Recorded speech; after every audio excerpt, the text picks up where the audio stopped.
Zoro of the Straw Hats is one of the most prominent characters in One Piece, and was the first to join the Straw Hat Pirates. Since then, he has become dangerously strong, and has amassed a huge fan following. His three-sword style is quite unique and makes him stand out from other swordsmen in the anime universe. He aims to become the greatest swordsman in the One Piece universe, and for that, he needs to take down the big guns, including the likes of Dracula, Mihawk, and Shanks. Though the task is enormous, we are rooting for our one-eyed pirate hunter. Throughout his journey, he has used many powerful blades, and we'll be discussing them. Unnamed dual katanas. Zoro began his journey in One Piece anime with two unnamed katanas and the Wado Ichamanji blade. Their origin is completely unknown, and with them, Zoro invented the three-sword technique. Hence, he carried three swords on him at all times. There's not much information available regarding these two katanas as they were normal blades. However, we know that the twin katanas were precious to Zoro as they were gifted to him from Wano-born swordsmith Shimotsuki when he was a kid. Now, these dual katanas have to be the weakest sword Zoro ever wielded, as they were utterly shattered when he faced Dracula Hawkeye's Mihawk in the Barate arc. Zoro's third sword, the Wado Ichamanji, survived the intense blows from Mihawk. So let's take a look at what makes it so special. The legendary Wado Ichamanji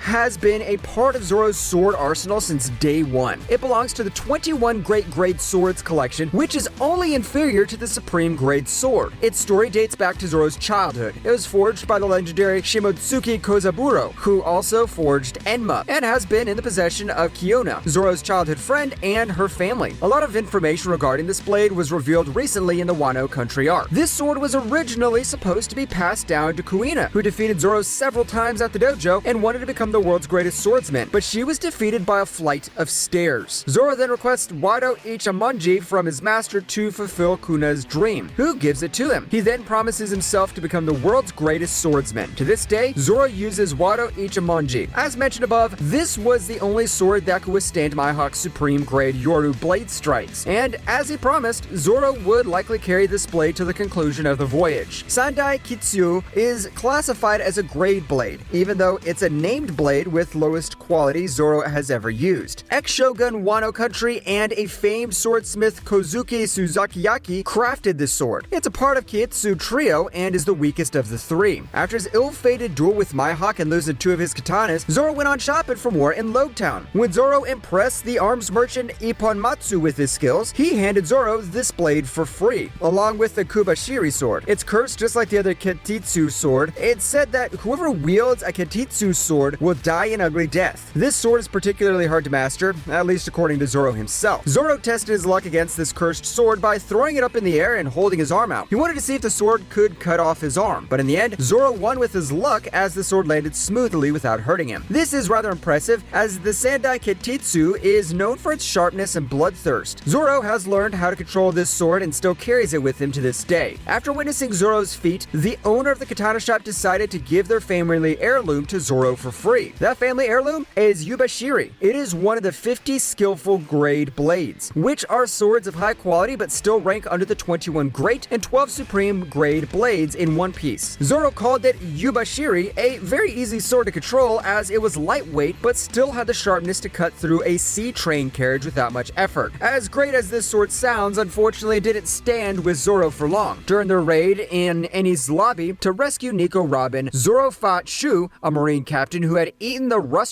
fruit. Shu gets a hold of Yubashiri and corrodes it into a pile of dust. The only thing that remains after that is a small blade and a hilt. Shortly afterwards, on Thriller Bark, Zoro put the sword to rest. He placed it on the gravesite for the Rumbar pirates. Shusui is a black blade and one of the 21 great grade swords and is recognized as a holy Wano treasure. When Ryuma died, Shusui was buried alongside him. However, Gecko Moria stole the corpse and Shusui gave him a shadow, thus giving him another chance to roam around. Zoro was left again with two swords after Eni's lobby arc and continues his travels with the other Straw Hats to Thriller Bark, where he lays Yubashiri to rest. There, Zoro eventually meets Ryuma, the legendary sword god of the Wano nation. They clashed swords and Ryuma recognizes Zoro as a worthy swordsman. He leaves his sword, Shusui, in his care. Shusui also didn't stick with Zoro for long. Guyukimaru took it away in the Wano Country. Kozuki offered the Enma sword as compensation for Shusui since it was a national treasure that had been missing for years. Zoro accepted the offer and returned the sword to its rightful owner. Enma is also one of the 21 great grade swords wielded by Zoro and once belonged to the legendary samurai Kozuki Oden, who managed to cut through Kaido's almost impenetrable defenses and leave a scar. The Enma was handed over to his daddy Kozuki. As a replacement for Shusui, Kozuki gave Enma to Zoro with the promise that Zoro will return Shusui to Ruma's grave. After testing Enma's capabilities firsthand, Zoro agrees to Hiyoi proposition. This sword was also crafted by Wano's Shimotsuki Kozaburo, much like the Wado Ichamanji. Kozaburo deemed the Enma to be his best masterpiece, and it ranks among the finest swords in existence in the One Piece world. Hiyori also called it a worthy replacement for the Shusui in Zoro's collection. Unlike most swords in One Piece, Enma can draw energy from the wielder and is regarded as being uncontrollable and hard to handle. Zoro had to practice using this sword without draining his armament haki. It's also speculated that when Enma's blade turns black, it may increase in rank and become a supreme greatsword. Enma is an extremely potent sword, and one that very few people are capable of wielding. This sword has a habit of drawing out all the haki from the user's body. Consequently, the slashes emitted by this sword are much more powerful than intended. At present, Zoro's current swords are Wado Ichamanji, Sandai Kitsu, and Enma, but throughout his journey, he also wielded many temporary swords. Here are some with great moments. After losing his swords to Mihawk, Zoro was forced to find a quick replacement in order to pull off his three-sword style. He couldn't execute the three-sword method since he was left with only his Wado Ichamanji blade. When the crew was busy fighting with Arlong Park, Zoro temporarily borrowed his pals Johnny and Yokasa's blades, and these two weapons are more commonly known as the Nakiri swords. He was seen using these swords against Hachi, although Zoro did struggle for a short while against the octopus fisherman. It was because the wound that Mihawk gave him was still fresh. As a result of Zoro's carelessness, the wound ended up opening during this battle. He then returns with swords to his pals. In the Wano Country arc, Zoro found himself in trouble when he was framed for murder. They asked him to perform seppuku. As expected of Zoro, he used his little seppuku blade on his attackers to get control of the situation. By wielding this little tato blade, he was able to turn a deadly situation in his favor. He killed everyone in his path, including the actual culprit, the magistrate. Once again, Zoro found himself one sword short in the Wano Country arc when Gikumaru stole Shusui from him. While trying to get his sword back, Zoro was intercepted by a man known as Kamazo the Manslayer, who later turned out to be none other than the killer of the Kid Pirates. To finish him off, Zoro took possession of one of Kamazo's sides and used it to perform a purgatory onigiri, ultimately slicing through his enemy. However, Zoro lost too much blood during the fight and ended up passing out in the process. Back in the Enies Lobby arc, Zoro finds himself in an unusual circumstance after being handcuffed to Sogeking. Because of this, Zoro isn't able to use both his hands to fight. He then comes up with a bright idea, so he tells Sogeking to grab Yubashiri and hold his arm. He then used Shogeking as another blade in the fight, calling it Hana Arashi. Only the world's greatest swordsman of the future can think of such wonderful innovations. While Zoro has used different swords, he has also used different sword styles throughout the series. Here are a few. Three-sword style is Zoro's main style of sword fighting. Unusual for a human, he wields three swords simultaneously, holding one in each hand and one in his mouth. Many of Zoro's three-sword style attacks use all three of the blades to strike opponents, cutting them numerous times or cutting multiple opponents at the same time. Zoro has shown little issue dueling against opponents wielding more swords than him, particularly the six-sword wielding Hachan and the eight-sword wielding Hoyozu, viewing the latter as not even worth his time. King of Hell three-sword style. During the Wano Country arc, Zoro developed the King of Hell three-sword style, a vastly enhanced version of the three-sword style, where he goes all out using his armament haki and Supreme Ruler's haki, significantly increasing his technique's power and range more than either of his prior styles. He used the technique to defeat the king. Nine-sword style. My opinion, it is the most extreme and badass technique of Zoro. With sufficient anger, a dark aura surrounds him and somehow manages to create a solid illusion of himself with multiple heads and arms that can actually slice through even the strongest of opponents, giving him the essence of nine swords. Despite the seemingly purely spiritual nature, Zoro's attack power increases threefold, letting him disperse Kaku's Amane Dachi, his strongest Rakiyaku, and cut him several times in an instant. This form is used very rarely in canon, having been shown first against Kaku on Enies Lobby and later against PX4 at the Saboi Archipelago. Foxfire style. Zoro developed an interest in the Foxfire style when he first saw Kinemon use it against Smiley at Punk Hazard.